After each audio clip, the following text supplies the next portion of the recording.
ঈশপের গল্প সিংহ, ভালুক ও শৃগাল। কোনো স্থানে মৃত হরিণ শিশু পতিত দেখিয়া এক সিংহ ও এক ভালুক উভয়েই কহিতে লাগিল, এ হরিণ শিশু আমার। ক্রমে বিবাদ উপস্থিত হইয়া উভয়ের যুদ্ধ উপস্থিত হইল। অনেকক্ষণ যুদ্ধ হওয়াতে উভয়েই অতিশয় ক্লান্ত ও নিতান্ত নির্জীব হইয়া পড়িল। উভয়েরই আর নড়িবার ক্ষমতা রহিল না।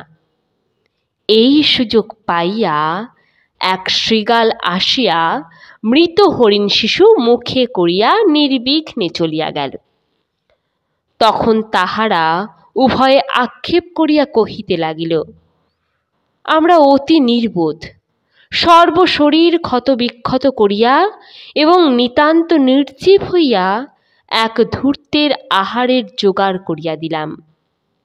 নীতি কথা, নিজেদের মধ্যে কলহ করিলে ঠকিতে হয়।